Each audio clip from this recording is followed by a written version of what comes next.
The massive doors of the Galactic Council chamber slid open with a soft hiss. Ambassador Jake Morrison walked through them with steady steps, his black diplomatic uniform crisp and clean. Behind him followed 3 other humans, their faces calm, but their eyes sharp. The chamber was huge, with curved walls that stretched up into darkness. 47 different alien species sat in their assigned seats, watching the humans with curious eyes. Jake had been Earth's voice in this chamber for 8 years. He knew every corner of this place, every alien face, every political game they played. Today would be different, though. Today he would say words that no one expected to hear. The Corthany delegate sat in the highest seat. Her blue skin seemed to glow under the chamber's lights. She was old, maybe 300 years old, and her species had founded this council 8,000 years ago. She looked down at Jake like he was a small child who had wandered into an adult meeting. "Ambassador Morrison," she said in her musical voice, "we are ready to hear Earth's response to the new trade regulations." Jake stopped in the center of the chamber. Above him, a holographic display showed the harsh terms the Council had just voted on. Earth would pay 4 times the normal price for basic goods. Earth would sell its rare metals for almost nothing. Earth's ships could only travel to approved systems.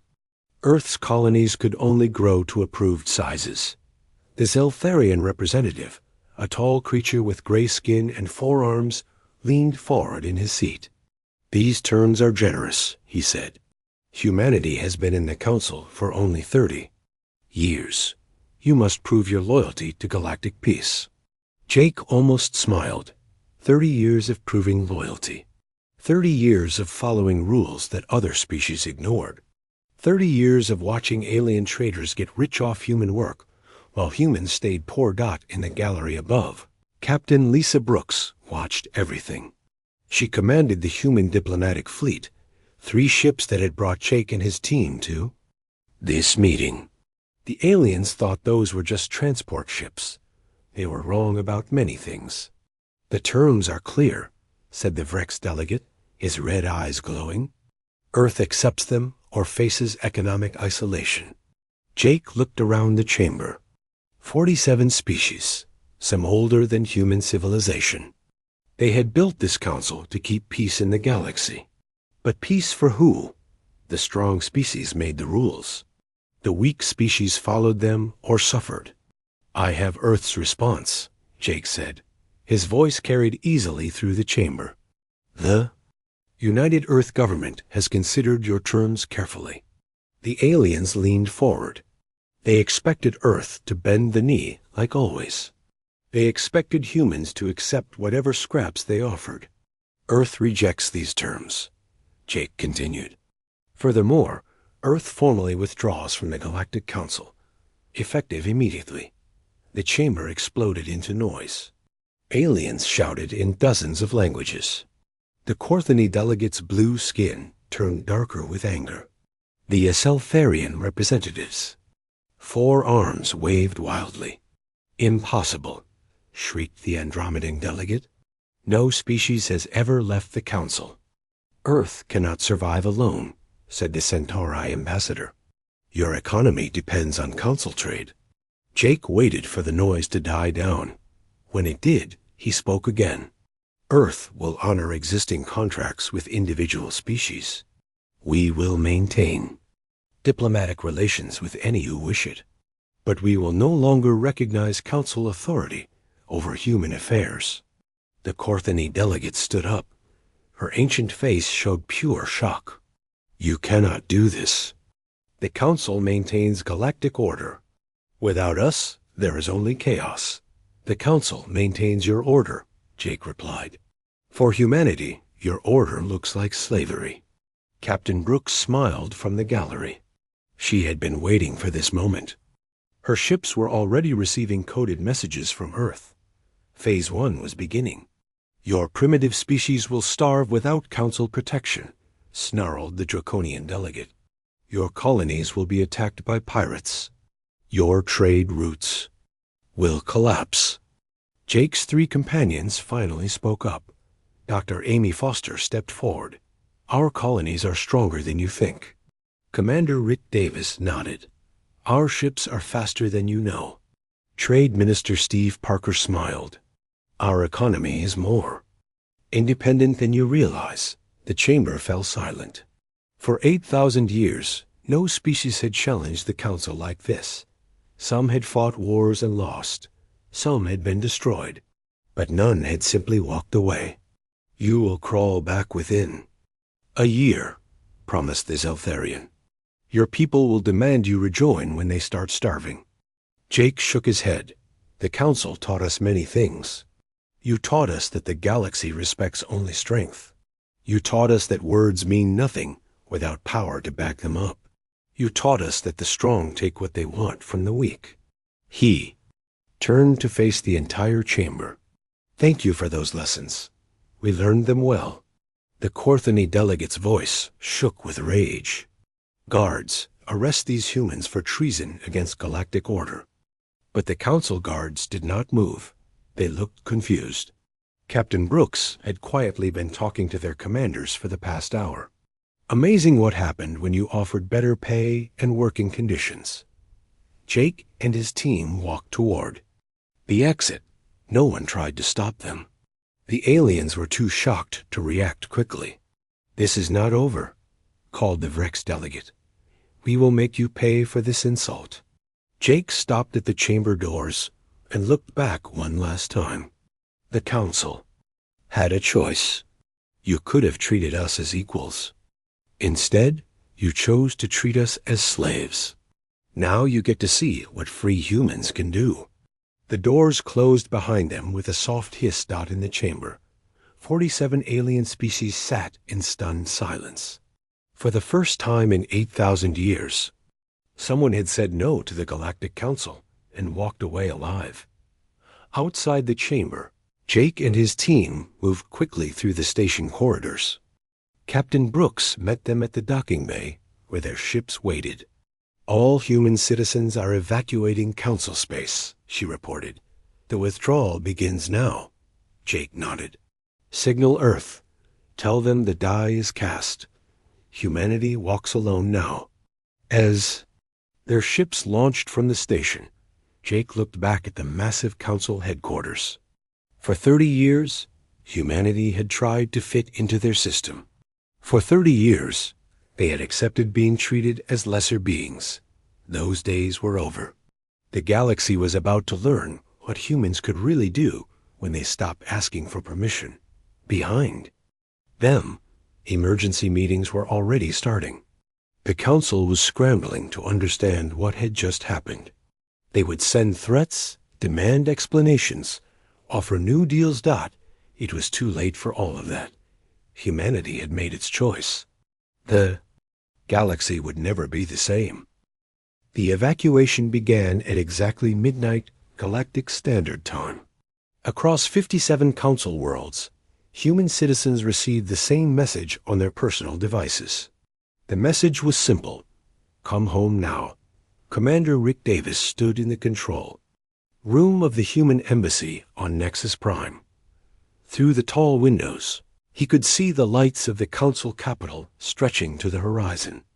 Alien news broadcasts filled every screen in the city, all talking about humanity's shocking withdrawal from the council. "Status report," Rick called to his staff. "All embassy personnel ready for departure," replied Lieutenant Ben Murphy. "Civilian. Evacuation proceeding on schedule." Rick nodded. The aliens expected chaos. They expected humans to panic and beg to return. Instead, they were seeing the most organized evacuation in galactic history. Dr. Amy Foster worked quickly in the joint research facility on Kepler Station. She supervised 20 human scientists as they packed their equipment and research data. Around them, alien colleagues watched with growing worry. "Amy, surely you are not leaving permanently," said Dr. Zekska, a Centauri researcher who had worked with humans for 15 years. "Your team has been essential to our quantum mechanics project." Amy sealed another container of human-developed instruments. I am sorry, Zexka. All human scientists have been recalled to Earth space. But the project will fail without your contributions, Zexka protested. The new drive system was based on human theoretical work. Amy paused in her packing. For years, the aliens had taken credit for breakthroughs that came from human minds. The Council published papers listing alien lead researchers, while humans were mentioned only as assistants. Now they would discover how much they really depended on human innovation. You will find other ways, Amy said gently. The Council has many brilliant species. But as she watched Zexka's face fall, Amy knew the truth. The Council had grown lazy, letting humans do the hard thinking while taking the glory. Without human creativity, many projects would simply die. On the industrial world of Gamma Centauri, plant manager Steve Parker supervised the shutdown of manufacturing facilities. The aliens had built these factories to produce Council technology using human labor. What they did not know was that humans had been improving the designs for years. Sir, the Draconian overseers are demanding we leave the improved assembly systems. Behind, reported technician Dan Thompson. Steve smiled grimly. Strip everything. The machines, the software upgrades, the efficiency modifications.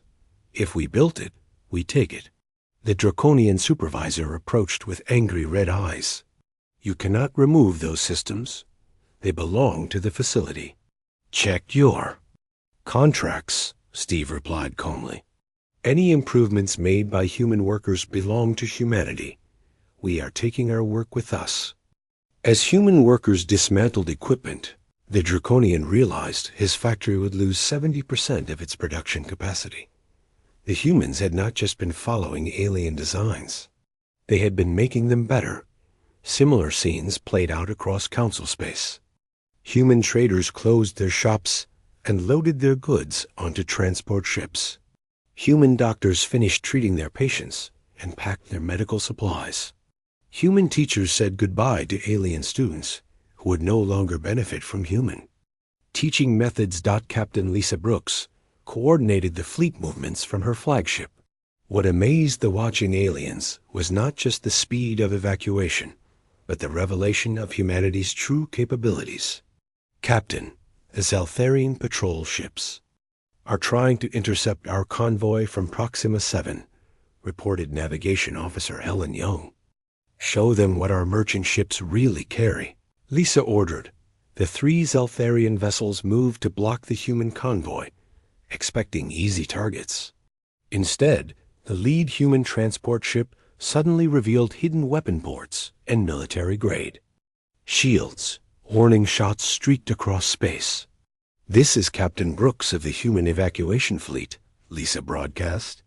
Any attempt to interfere with civilian evacuation will be met with force. The Zaltharian patrol leader sputtered over the radio. Those are registered merchant vessels. They cannot carry military weapons. Registration can be misleading, Lisa replied. Stand down or be fired upon. The Zaltharian ships retreated quickly. Within hours, word spread through Council space that human merchant ships were actually disguised warships. The aliens began to wonder what else humans had been hiding. On the mining world of Vega Prime, engineer Nicole Turner oversaw the evacuation of human mining crews. The aliens had assumed humans were just strong backs for heavy labor. They discovered too late that humans had completely redesigned the mining operations for maximum efficiency. The extraction rates will drop by 60% without human modifications. Nicole warned the Andromedan mine supervisor. Impossible, the supervisor replied. We provided all the technology. Nicole handed him a datapad showing production records. Your technology extracted 10 tons per day. Human improvements brought that to 25 tons per day. Good luck maintaining that without us. As human ships filled with evacuees lifted off from dozens of worlds, alien governments began emergency meetings. The first economic reports were already coming in. Trade routes were failing without human logistics coordinators. Manufacturing was slowing without human technical improvements. Research projects were stalling without human innovation. The Galactic Council called an emergency session. The Corthany delegate looked exhausted as she addressed the chamber. Initial reports suggest the human withdrawal will cause significant disruption, she announced. However, we cannot allow this precedent to stand. No species may simply leave the council. The Zaltharian representative waved his four arms angrily. My trade consortium has lost 40% of its shipping capacity. Human crews were running our most efficient routes. My research facilities cannot complete current projects, added the Centauri delegate. Human scientists were the source of most breakthrough innovations. The Vrex military commander stood up with his red eyes blazing. Send a fleet to Earth. Force them to return their citizens to council space. But the Corthany delegate shook her head. Our fleet movements are sluggish without human tactical advisors. Our logistics are confused without human coordinators. We may not be ready for military action. In space between the stars, human ships gathered at predetermined coordinates. The evacuation was nearly complete. Over 2 million human citizens were leaving council space, taking their skills, knowledge, and innovations with them. Ambassador Jake Morrison stood on the bridge of his ship, watching the growing fleet. Behind them lay 30 years of trying to fit into a system that did not want them. Ahead lay uncertainty, but also freedom. All evacuation ships report ready for jump to Earth space, announced the communications officer. Jake nodded. Signal the fleet. Take us home. As the human ships disappeared into hyperspace, they left behind empty buildings, silent factories, and confused aliens. The council had learned its first lesson about humanity. They were not as dependent as they appeared. The galaxy was about to learn many more lessons in the days to come. 2 weeks after the human evacuation, the galaxy began to shake apart. The first sign came from the Outer Rim territories, where the Vrex Empire launched surprise attacks on 3 council colonies. Their black warships appeared without warning and struck fast. Admiral Nicole Turner monitored the council's military response from her command center in the Tau Ceti system. The humans had established their new base here, far from council space, but close enough to watch what happened next. Their response time is terrible, reported Colonel Greg Morris, studying the tactical displays. It took them 6 hours just to organize a defense fleet. Nicole nodded grimly. For years, human officers had quietly served as tactical advisors to council military forces. The aliens had the ships and weapons, but humans provided the strategic thinking that made those tools effective. Without human advisors, the council military was like a giant with no brain. The Vrex attack fleet hit the colony of New Centauri with devastating results. The council defense force arrived too late and moved too slowly. Ships that should have worked together operated as separate units. Tactics that had been successful for decades suddenly failed.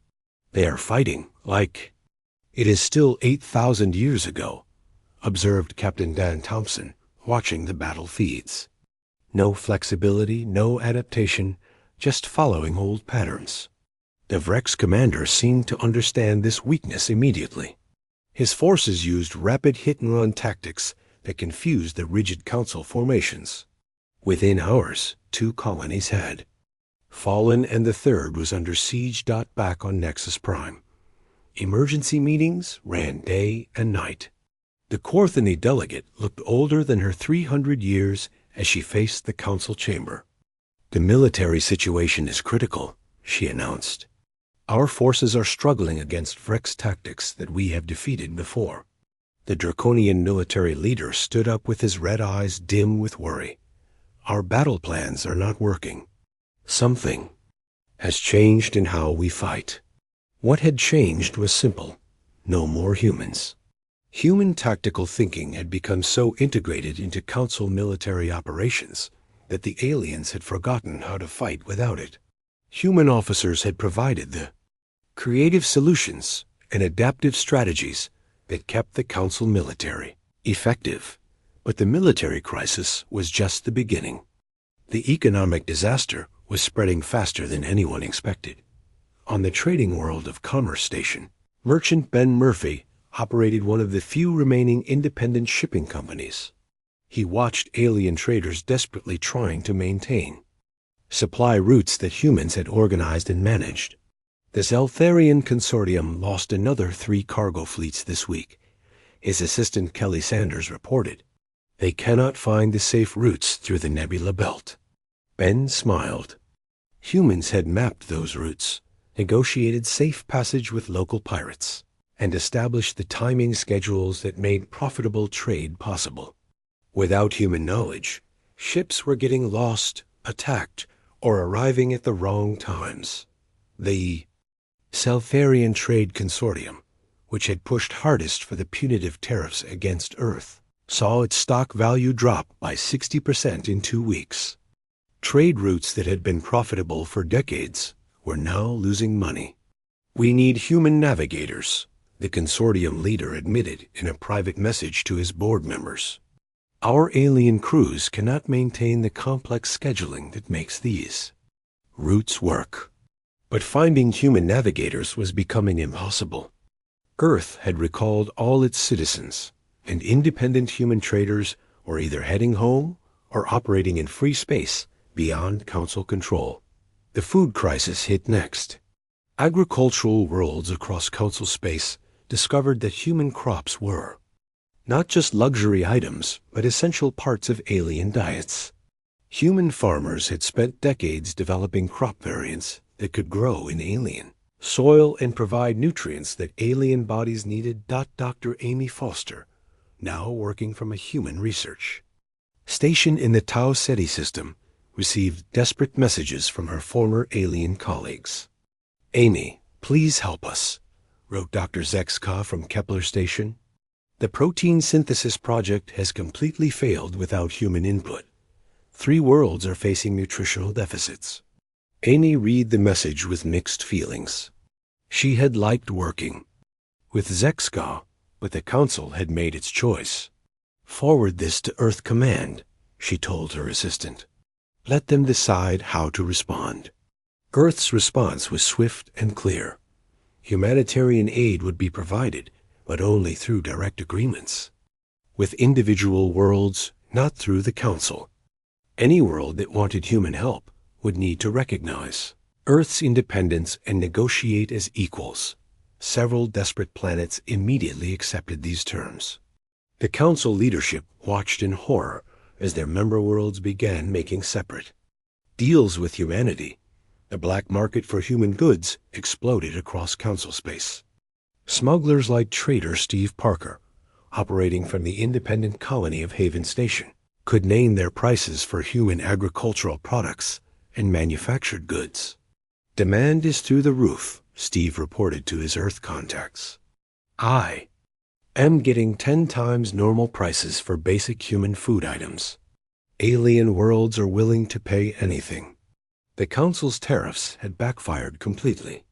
Instead of forcing humanity into submission, they had created a massive demand for smuggled human products.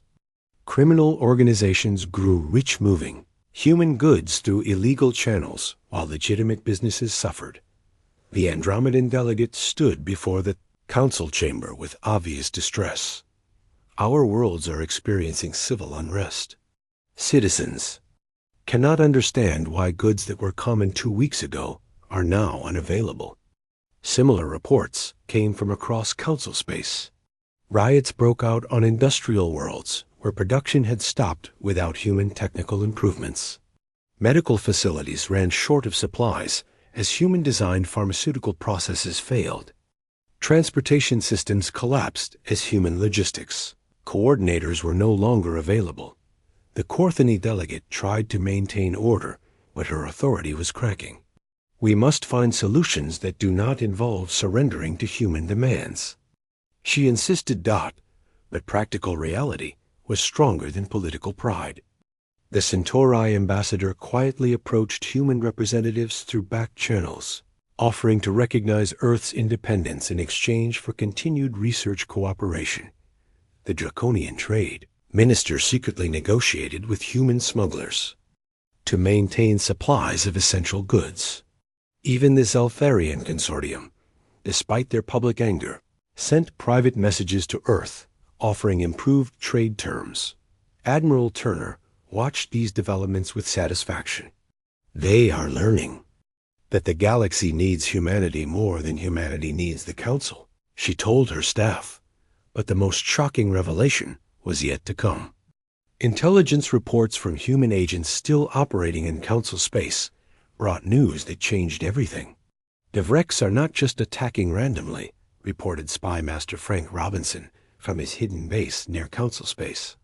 They have, inside, information about Council military weaknesses. Someone is helping them. The Council was not just facing external enemies and economic collapse. They were dealing with internal betrayal as member species began to question whether the old system was worth preserving. The galaxy that had seemed so stable just weeks before was falling apart, and humanity was no longer there to hold it together. 6 months after humanity walked away from the Council, everything had changed. Dr. Kelly Sanders stood in the main laboratory of the human research station orbiting Alpha Centauri and smiled at the readings on her screen. The project that had taken 3 years under Council restrictions was now complete in just 6 months. The new drive system is ready for testing, she announced to her team. Around her, human scientists worked with an energy and creativity that had been impossible under Council oversight. The breakthrough was revolutionary. Human ships would no longer need the Council's jump gate network to travel between stars. New drive could take them anywhere in the galaxy without asking permission from anyone. Captain Helen Young prepared to test the first ship, equipped with the new drive. The test vessel looked small compared to massive Council battleships, but it carried technology that would change the balance of power forever. All systems ready for jump, reported her navigation officer. Destination coordinates locked in. Helen felt the familiar excitement of human exploration. For 30 years, the Council had told humanity where they could and could not go. They had marked huge areas of space as forbidden zones, claiming they were too dangerous for young species like humans. Engage the drive, Helen ordered. The ship disappeared from normal space and reappeared instantly near a star system that Council maps marked as unexplored. But the scanners immediately detected something that made everyone on the bridge gasp. Captain, there are structures in this system. The science officer reported. Artificial structures, very old, but still functioning. Helen stared at the readings. The Council had lied about this system being empty. There were space stations here, massive ones that looked ancient, but were clearly built by intelligent beings. Take us closer, she ordered. Let's see what the Council didn't want us to find. As they approached the nearest structure, more surprises appeared on the scanners. The station was not abandoned. Life signs indicated that beings lived there, lots of them. A communication signal reached the human ship. The translation system worked for a moment, then displayed a message that shocked everyone. Welcome, humans, the message read. We have been waiting for someone brave enough to come here without Council permission. The beings who met them at the station looked like nothing Helen had ever seen. They were tall and thin with silver skin and large eyes that seemed to hold ancient wisdom. Their leader introduced himself as Keeper Zane of the Ancients. We are the Ethkar, he explained through the translation device. Our people built the first civilization in this galaxy millions of years ago. We withdrew from galactic affairs when the younger species began to fight for control. Helen could barely believe what she was hearing. The Council never mentioned your people existed. Keeper Zane's expression showed something like sadness. The Council knows we exist. They have known for thousands of years. They declared our territories forbidden to keep other species from learning the truth. What truth? Helen asked. That the Council's version of galactic history is a lie, Zane replied. Many species that they claim were primitive were actually advanced civilizations. The Council destroyed or suppressed them to maintain their power. Helen's communications officer was recording everything. This information would shock the entire galaxy when it reached Earth. Why are you telling us this? She asked. Because humans are different, Zane said. You walked away from the Council when they tried to enslave you. You chose freedom over security. That takes courage that we have not seen in thousands of years. Back in human space, Colony Administrator Greg Morris was discovering his own surprises. The planet designated as New Terra was developing faster than anyone had expected. Without Council regulations limiting growth, the human colony was expanding rapidly, but the biggest surprise was who was asking to join them. Another refugee ship just arrived, reported his assistant. This one carries Regellian families fleeing Council taxation. Greg looked at the growing tent city outside the main settlement. Hundreds of alien families had come to New Terra seeking freedom from Council oppression. They brought skills, knowledge, and most importantly, the truth about how the Council really treated its member species. A Regellian elder named Tamka approached Greg with a proposal. My people have mining technology that the Council suppressed, he said. We can extract rare metals without destroying planets. In exchange, we ask only for the freedom to live as we choose. Greg was amazed by what he learned. Species after species had developed advanced technologies that the Council had banned or hidden. The Council maintained power by keeping member species dependent and ignorant of each other's capabilities.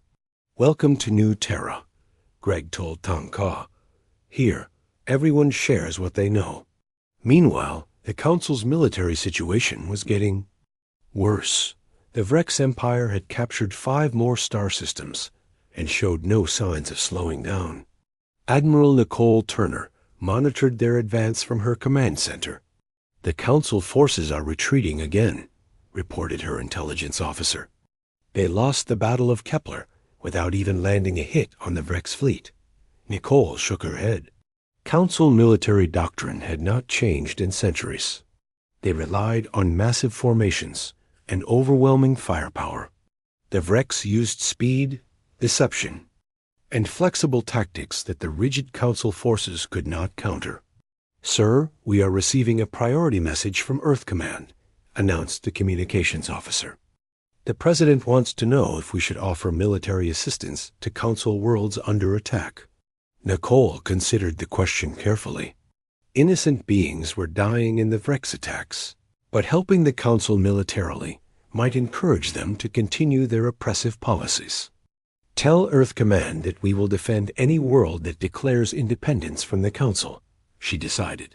But we will not save the Council from the consequences of their own failures. That message spread quickly through Council space. Worlds facing Vrex attack suddenly had a choice. Stay with the failing Council or declare independence and receive human protection. The first world to make that choice was Proxima 7, a mining colony that the Vrex were approaching. The planetary governor sent a simple message to both the Council and Earth. Proxima 7 declares independence and requests Earth protection. Nicole's fleet arrived at Proxima 7 just hours before the Vrex attack force. The battle was brief and decisive. Human ships using flexible tactics and new technologies drove off the Vrex fleet with minimal losses. The message was clear. Earth would protect free worlds, but not Council colonies. Within days, 3 more worlds declared independence. The Council was not just losing territory to the Vrex Empire, but to human-protected independence movements. On Nexus Prime, the emergency council session was filled with anger and fear. The Corthany delegate looked exhausted as she tried to maintain order.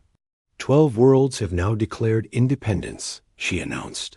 Our military cannot protect them from the Vrex, and our economy cannot function without human expertise. The Zeltharian representative was openly panicking. My trade consortium is bankrupt. Without human logistics, we cannot maintain profitable shipping routes. Perhaps, said the Centauri delegate quietly, we should consider negotiating with Earth directly. The chamber fell silent. For 8,000 years, the Council had never negotiated as equals with anyone. The idea of treating humanity as a peer was almost unthinkable, but unthinkable ideas were becoming necessary as the old galactic order crumbled around them. 1 year after humanity walked away from the Galactic Council, President Frank Robinson stood at the podium on Liberty Station. Behind him, the flags of 37 different species hung side by side. The meeting hall was packed with delegates from across the galaxy, all gathered for the founding of something new. Today we create the Free Worlds Alliance, Frank announced, an organization based on equality, not hierarchy, on cooperation, not domination, on freedom, not control. Applause came from beings of every shape and color. Humans sat next to Regelians, Centauri delegates spoke with Andromedan refugees, and even some former council species had sent representatives. What had started as humanity's lone rebellion had become a galactic revolution. Ambassador Jake Morrison, now serving as humanity's chief diplomat, watched the ceremony with deep satisfaction. The Alliance Charter in his hands represented everything the Council had refused to provide. Equal representation for all members, regardless of military strength, shared technology and knowledge, protection for smaller species, and the right to self-determination. The voting is complete, announced the session moderator, a Regelian elder named Veltam. The Free Worlds Alliance is officially established. The celebration lasted for hours, but Jake knew the real work was just beginning. The Alliance controlled less than half the galaxy's inhabited systems. The Council still existed, weakened, but not destroyed, and the Vrex Empire continued to expand, threatening everyone. In the Military Command Center, Admiral Nicole Turner studied the latest battle reports with her staff. The situation had changed dramatically over the past months. The Council lost another fleet at Vega Prime, reported Colonel Greg Morris. The Vrex are now within 50 light-years of Nexus Prime itself, Nicole nodded grimly. The Council's ancient capital was in real danger. Without human tactical support, and with half their member worlds declaring independence, the Council military was collapsing faster than anyone had expected. Sir, incoming message from the Corthany delegate, announced the communications officer. She requests immediate military assistance. Nicole looked at the message on her screen. The proud Corthany, who had ruled the galaxy for 8,000 years, was asking humans for help. The irony was not lost on anyone in the room. "What are your orders, Admiral?" asked Captain Helen Young, who had returned from her exploration. Mission with incredible news about the ancient Ethkar civilization. Nicole considered carefully. The Vrex were a threat to everyone, including the Alliance. But saving the Council now might only preserve a system that had oppressed the galaxy for millennia. Send this message to the Corthany delegate, Nicole decided. The Alliance will defend any world that joins us and accepts our charter. We will not save the Council, but we will save anyone who chooses freedom. The message reached Nexus Prime within hours. In the Council chamber, the remaining delegates faced an impossible choice. Join the human-led alliance and abandon 8,000 years of Corthany dominance, or face the Vrex alone. The debate was fierce. The Corthany delegate, her blue skin pale with exhaustion, tried to rally support for continued resistance. "We cannot surrender our authority to these primitive humans," she declared. "The Council has maintained galactic order since before their species learned to make fire." But the draconian military commander stood up with his red eyes dim. "What? Order?" he asked. Half our worlds have already left. Our fleets are defeated.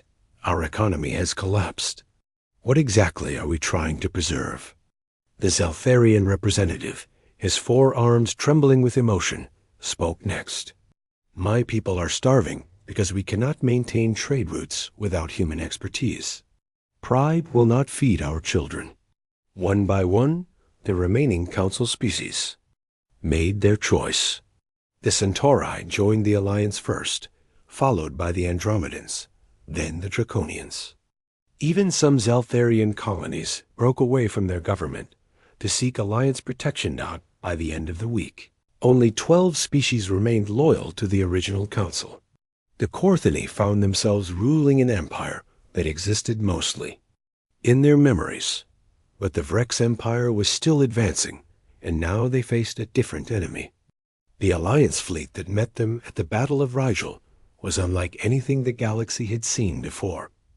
Human ships flew alongside Rigelian miners and Centauri research vessels, all working together with perfect coordination. The old rigid formations were replaced by flexible tactics that adapted to changing conditions. Technology that the Council had kept separated was now shared freely between species. Admiral Nicole Turner commanded the combined fleet from her flagship. All units, engage at will, she ordered. Remember, we fight for freedom, not conquest. The battle was fierce but brief. Vrex forces that had easily defeated Council fleets found themselves outmaneuvered and outfought by Alliance ships using tactics they had never seen before. The Vrex commander, shocked by the sudden reversal, retreated back to his own territory. The victory celebration across Alliance space was enormous. For the first time in decades, a major military threat had been not just stopped, but decisively. DEFEAT Dr. Kelly Sanders, working in her laboratory on Alpha Centauri, received a priority message from the Ethkar Ancients. Keeper Zane had more revelations to share. The Council's version of galactic history is completely false, he explained. Through the quantum communication system, most of the species they claim to have uplifted actually developed independently. The Council conquered them and rewrote history to justify their dominance. Kelly shared this information with the Alliance leadership. The truth about galactic history spread quickly through Alliance networks, reaching beings across the galaxy. Entire species learned that their ancestors had been more advanced than Council propaganda had claimed. On New Terra, Colony Administrator Greg Morris welcomed another group of refugees. These were different, though. They were Corthini civilians fleeing their own government's collapsing authority. We do not seek to rule here, their leader, a young Corthini named Silka, explained. We only want to live in peace without the burden of empire.